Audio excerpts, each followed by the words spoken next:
Welcome to Project Utopia, the Enlightenment Podcast, a production of Utopia University. This podcast is based on the true story of a prince who became king at age 17 and went on to rule an enlightened kingdom for more than 40 years. Throughout the world, this king became known in his time as the Enlightened King, and his capital city was known as the City of Gold. The significance of this king has been completely overlooked by history. It's as if there never was an enlightened king or a city of gold. But I want you to know that this place existed, that the world can be good if we decide to make it good. Governed by enlightened principles, this nation was peaceful, happy, healthy, and abundant. I call it Utopia.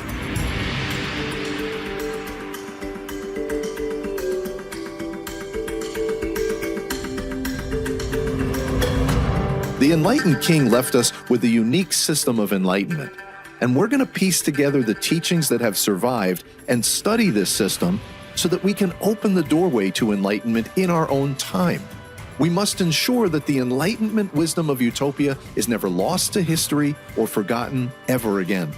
This podcast transmits on the inner wavelength of enlightenment and compassion. You have found this wavelength. You are a seeker of truth, a being of compassion, and a student of enlightenment. Now, open the door to your inner world and let the wisdom of enlightenment work its way into your life. Welcome to Utopia. Hey everyone, welcome to Project Utopia, the Enlightenment Podcast. In this first episode, I'm going to introduce you to the Enlightened King, and I'm going to share several important principles of his enlightenment wisdom. So get comfortable, relax, and prepare yourself for the journey. There's an open discussion group where we're going to keep the conversation going about enlightenment. So if you're interested in being part of that conversation, then at the end of the episode, I'll tell you how to join that group. First of all, let's just relax and take some slow, deep breaths. Whatever you're doing. Now, of course, if you're driving, don't close your eyes, but just let go and release all that tension that you're carrying. You came here to expand your self-awareness, to connect at a deeper level. So let's get right to it and start exploring the enlightenment wisdom of Utopia. In ancient times, you could study enlightenment like learning a subject in school. And when you would start studying enlightenment, the very first thing you would have learned is that each of us lives in two worlds. There's an outer world of circumstance. We have a body, we interact with people, and we have obligations and responsibilities. This is our outer world. But there also exists in us an inner world of peace, where everything is good and balanced and abundant. And nobody's ever really explained to us the idea that we have an inner world. It's not valued in our society.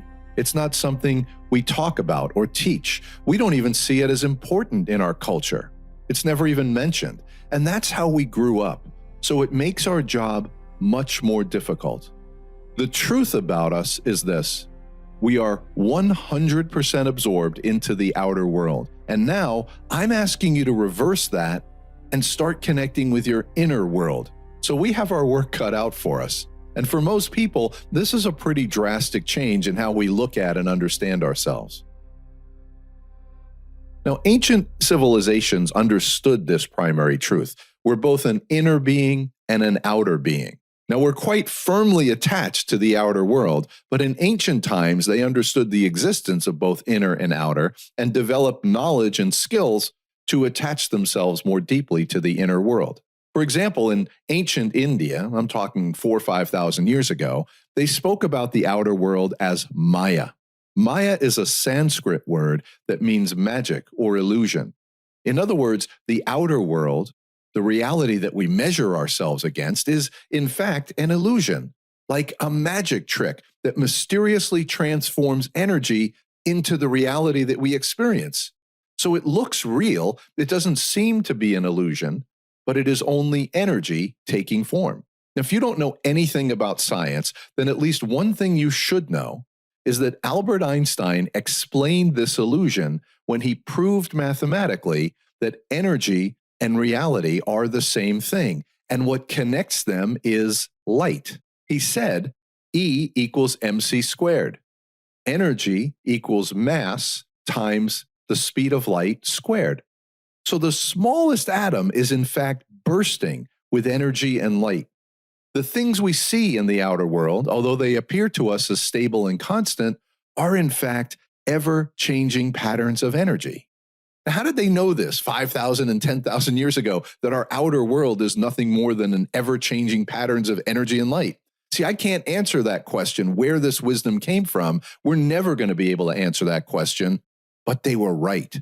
In the outer world, everything is always changing. It's an illusion. It's out of our control. But in the same way that your outer world is constantly changing, your inner world is still balanced, unchangeable, infinite, and abundant. In the outer world, you're always striving for control, but it's a never-ending effort because it's always changing. So no sooner do you get the whole world lined up exactly the way you want it, then everything changes again and messes up your plans. You can never find balance in the outer world because the outer world itself is always out of balance. It's always changing. But in the inner world, you can come to rest in balance and peace. And now you can start exploring your inner world.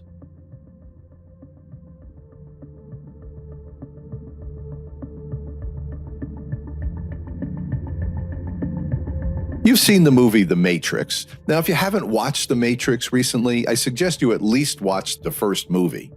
The outer world is exactly like the idea of the Matrix. It is an illusion that's pulled over your eyes to hide the truth. You think it's true because you see it, feel it, you experience it. But it's up to each of us to see beneath the illusion into our inner reality. Look around you. People watch the news, they listen to music, they watch videos, scroll through their social media, watch all their sports teams. Then they go to work and they do the same thing over and over every single day. Now, I'm not saying this to be funny or sarcastic, but like in the movie The Matrix, these people are living in the Matrix. They're living in the illusion. They are completely unaware of their inner world. No matter how out of balance they are, no matter how crazy their life is, no matter how emotionally unbalanced they are, no matter how poor they are, unhappy, they don't question their lives because nobody around them questions it. In fact, they'll think you're crazy for saying that you have an inner world. So the goal of this podcast is to help you see that you have been asleep your whole life, unaware that so much of your life is nothing more than unconscious and subconscious habits and routines. You, me, all of us, we've been mindlessly running on autopilot because nobody else is questioning it, so we don't question it. Enlightenment is the process of disrupting this illusion and developing a new and lasting connection with your inner world. When you hear me use the word utopia, I'm really talking about two different things. First, utopia is the name of an historic kingdom of peace and abundance, the enlightened king, the city of gold. That's the outer part, and I'll tell you a lot more about that kingdom as we go along.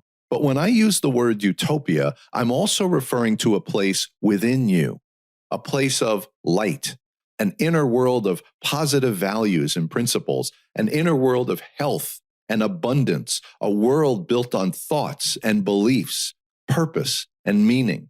Utopia, your inner world, is unlimited and it's always with you. It never leaves you because it's part of you. And that's the inner part. Now, fairly quickly, I can teach you some inner techniques to start grounding yourself and bringing yourself to balance. And you can start to make your own life healthier and more meaningful. And I don't think it really should be any more complicated than that. Enlightenment should be simple. It's not an end game that only 1 in a million can achieve. Enlightenment is the process itself, small daily steps toward self-awareness. The journey to enlightenment should be simple because it's part of your nature. Light is part of your nature. It's who you are. And it immediately will reveal itself when you start to let go of the outer world and look within. So this podcast is about enlightenment. It's about opening a doorway to your inner world and connecting to a part of you that already exists. So let's talk about some of the challenges to enlightenment.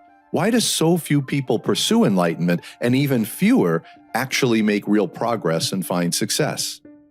Well, the first reason is your perspective. It's the perspective of our society.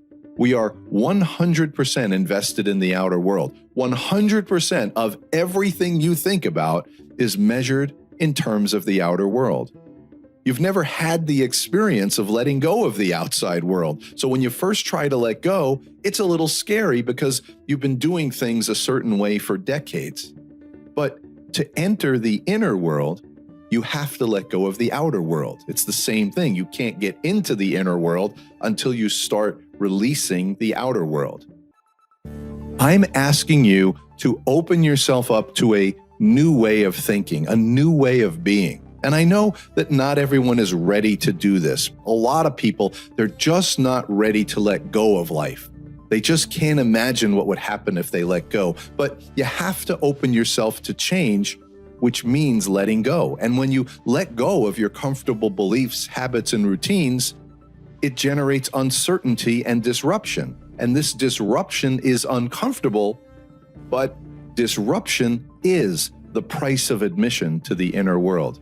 You've got to disrupt your routines in the outer world in order to start becoming aware of your inner world. It's really similar to the Matrix, the red and the blue pill. You remember that scene. Morpheus said to Neo, he gave him two options. He said, do you want to take the red pill and know the truth and suffer all the disruption and the change that comes with that truth? Or do you want to take the blue pill, forget all this, and go back to sleep comfortable in the illusion?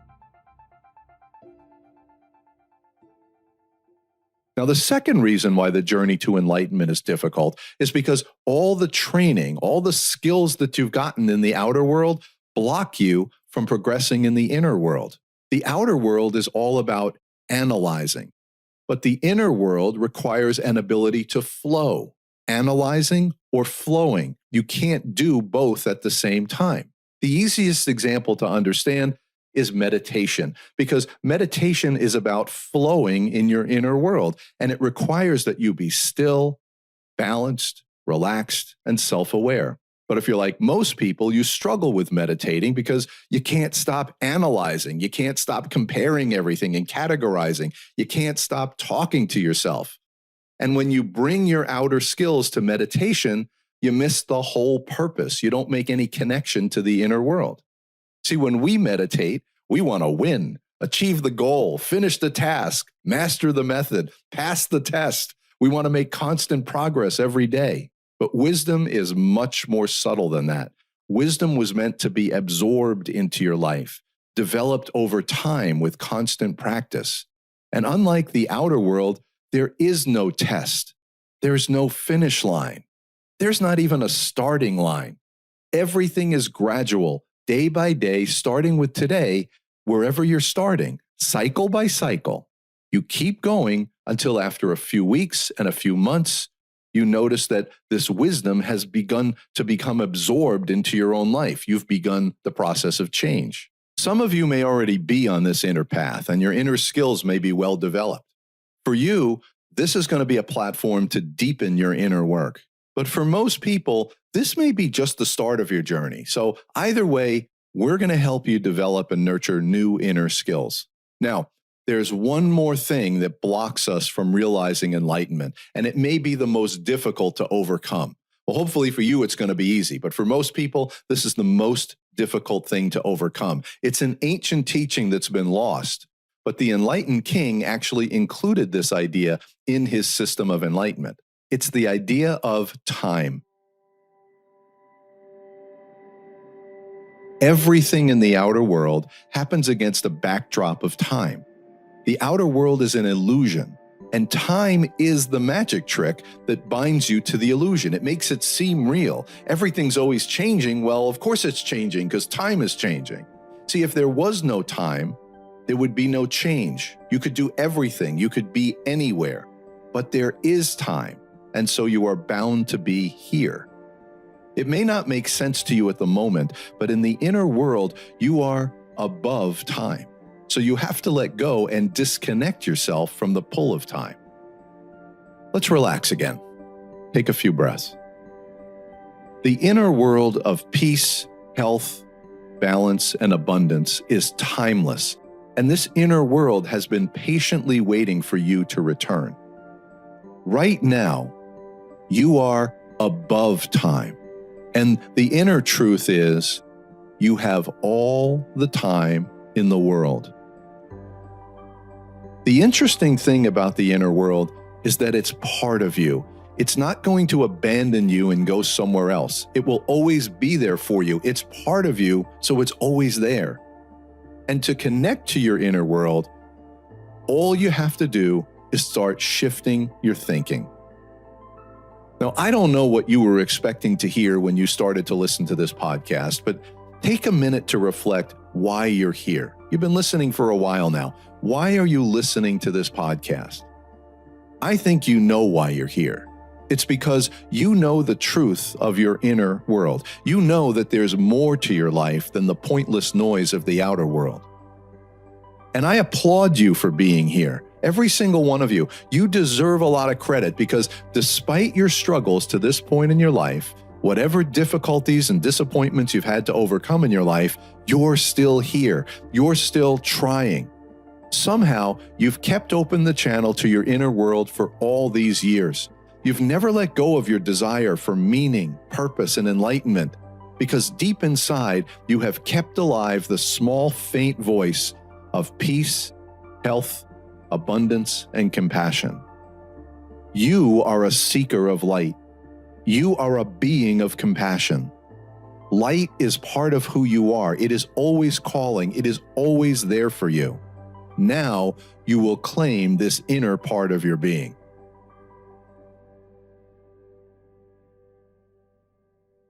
Now, back to the story of Utopia. Many centuries ago, there existed a kingdom that was known around the world as the Kingdom of Light, and its capital city was known as the City of Gold. It was dazzling. There is no doubt that this kingdom existed and that this capital city was real. But this kingdom is completely overlooked by history, like it never even happened. It's not a part of our education or our shared cultural history. And this is really important to understand how we are programmed by the outer world. See, we can only follow someone or look up to someone or emulate someone if we know about them. History pushes forward certain figures and makes them our heroes. But so many other worthy lives remain hidden from our view, forgotten by time, and everything that they knew is lost to time. Even in modern culture, certain people have a platform or they're given a platform in public. They're pushed forward for our attention, or maybe they succeeded in pushing themselves forward for our attention, whether they have anything of value to offer us or not. These people may not be the best role models, but it's all we see, so we follow them. And this is why so many young people idolize and emulate sports stars and pop stars. It's all they have been shown, so that's all they know. This was the most peaceful and abundant nation in the history of the world, and we don't even know about it because history measures events in the outer world. Births and deaths, battles and revolutions, conquest and power. If a country wasn't invaded, or if there wasn't a war, then it's as if it never even happened. History records the outer world, never the inner world. And that's a limitation on us. That's a mistake. And this podcast is going to reverse that trend. Here, we will highlight the inner world. Now, history does record the fact that there was a great king who ruled for 40 years. And during that time, he brought incalculable wealth to his kingdom. He was known throughout the world as the enlightened king. This is true. This we know from history. This king created a golden culture of abundance. His capital city was called the City of Gold. In fact, descriptions of the wealth of this kingdom defy belief. But in this podcast, I want to look past the material wealth of the outer kingdom and reveal for you the ancient inner wisdom of enlightenment that the enlightened king possessed and taught to his people. This Enlightenment wisdom has been overlooked by history, but it's far too valuable a treasure to ever be lost or forgotten again. There's very little actual history of this kingdom. Only some of the key events have been recorded, and we had thought that everything else had been long ago lost to history. But the recent discovery of hundreds of pages of royal documents has brought historians and scholars to take another look. So let's see what we can find out about this 17-year-old prince who later became known around the world as the Enlightened King. What can we really know about his life? Well, one thing we know for sure historically is when the prince was born, his father, we'll call his father the Elder King, was 45 years old, which is very late in life for a king to have a first child.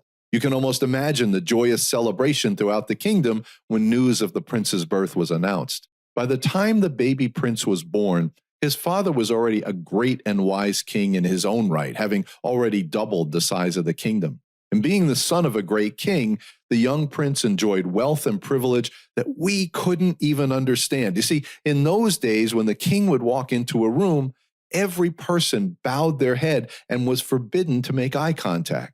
Only members of the immediate royal family were permitted to gaze upon the king's face. So the boy must have thought that his father was an all-powerful giant. Well, in fact, his father was a powerful and noble king.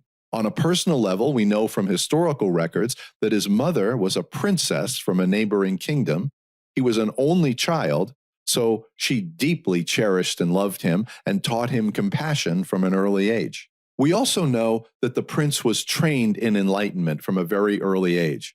Remember I said earlier, in those days, you could actually study enlightenment like a subject in school, and he learned at the feet of the wisest men in China and India, absorbing and practicing several different systems of wisdom. His father, the Elder King, was himself known as one of the wisest men in the world. The Elder King was also enlightened. It is this wisdom of enlightenment that I hope to share with you in this podcast. Now, the prince had all privilege, training, and education. He was instructed in mathematics, astronomy, martial arts, navigation, diplomacy. He was fluent in many languages. As a child, this young prince met emperors, yogis, countless ambassadors and kings. He saw his father deal with all types of men, both wise and foolish, peaceful and ruthless, humble and profane.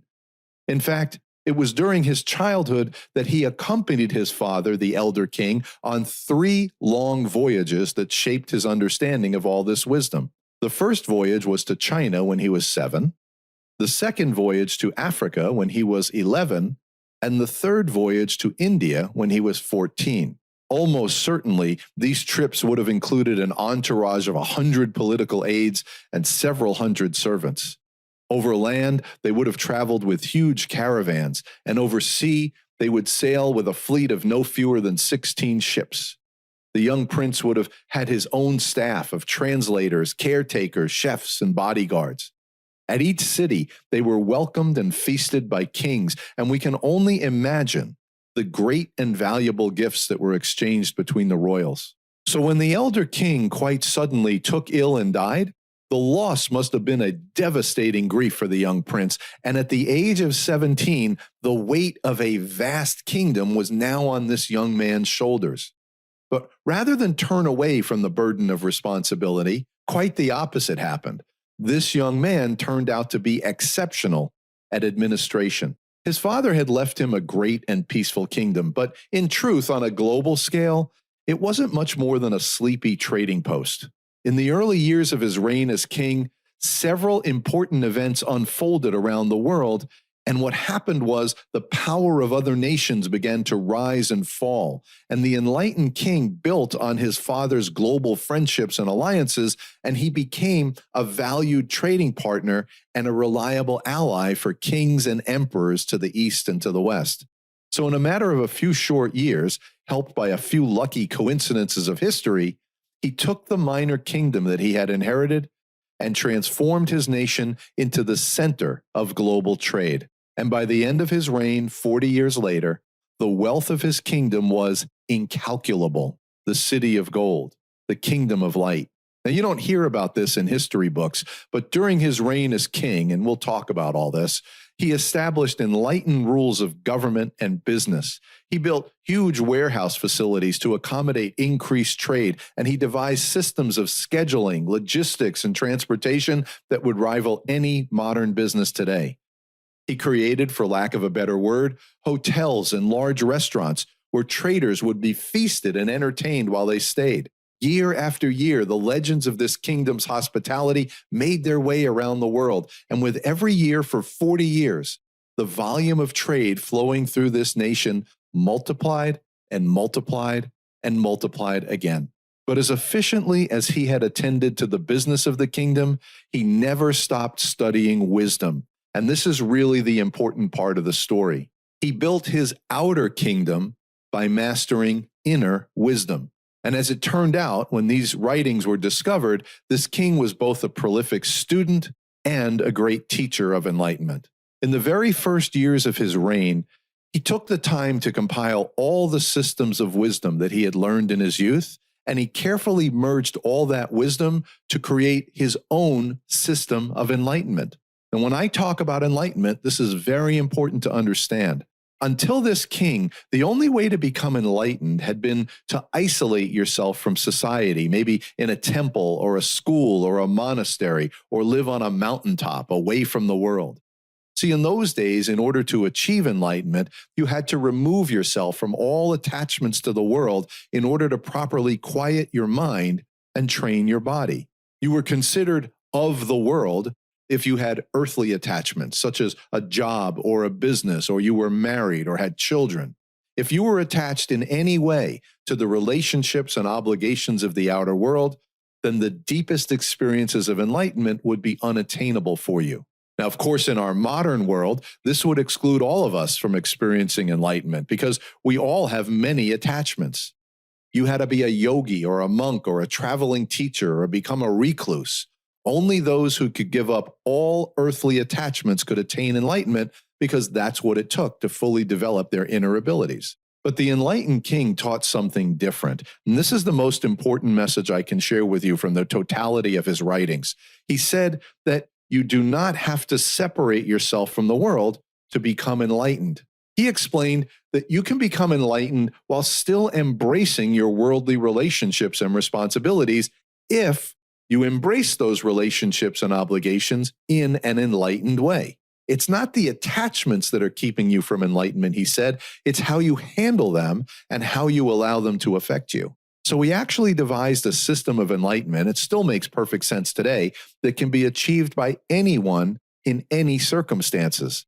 And of course, he used the system of enlightenment himself, but he also taught the system to his own people. From the time he was a child, he had met and studied with Buddhist monks and Indian yogis and Taoist masters who required their students to give up all attachments, to release all thoughts, and even the smallest desires. Years later, as king, he asked these questions. He asked, what purpose to master your inner nature by turning your back to the world and hiding your inner light? Better to share your light in this world, and through enlightened action, the world will find balance. Do the most good, the enlightened king. He also asked this question, what purpose to think no thoughts or take no actions? Better to guide your thoughts to noble purpose so your enlightened actions become a channel to help others. That's just a few lines from hundreds of writings and documents recently uncovered that have brought this king to the attention of the whole world. He created a system of enlightenment that allows you to cultivate an inner platform, and from this inner platform, the outer world can be changed.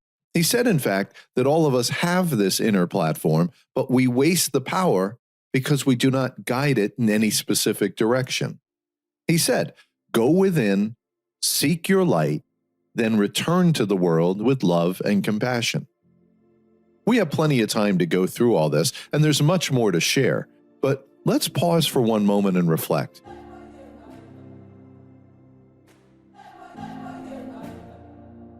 What the enlightened king understood, and you and I also understand this, is that none of us will ever be able to separate ourselves from the reality of our own life. And the truth is, we don't want to separate ourselves from the life we have. We just want the life we have to be better, happier, more peaceful, healthier, more abundant.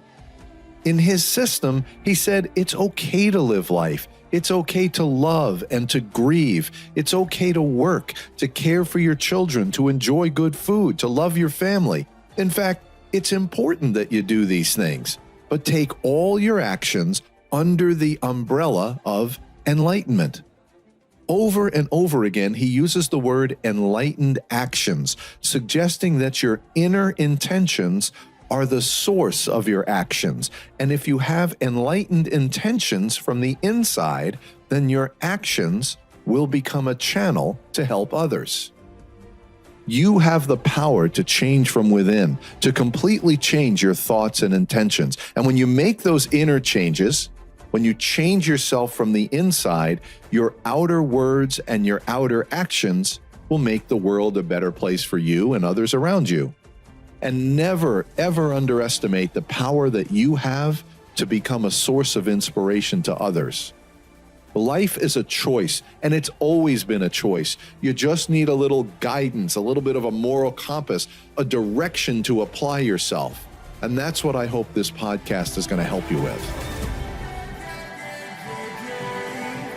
Well, we've covered a lot of ground, and frankly, it's difficult to know the best place to begin, but no matter where I start, wisdom is always going to come around full circle again. Here's how we've started the journey so far. You've met the Enlightened King, and we've briefly mentioned his unique system of enlightenment that's open to all people. You've been introduced to the idea of exploring an inner world of peace, balance, health, and abundance. You understand that the outer world binds you very tightly to this illusion through unconscious habits and beliefs that you've held for decades. And so this journey is not going to be easy for most people because it will require some change and a certain level of disruption to make that change. You see the possibility of seeking enlightenment while still being of the world, which is a message we all need today. And you heard the King's teaching about enlightened intentions, which create enlightened thoughts, which generate enlightened actions, and those actions become a channel to help others. Now, for those who are interested in keeping this conversation, as I promised, I've set up a discussion group where we can stay connected to the inner world 24 hours a day and just talk about enlightenment, and you are invited. To join this free discussion, go to Utopia University, www.utopiauniversity.org, and check back for the next episode, and we'll see where this Enlightened King is going to take us next on our journey to self-awareness.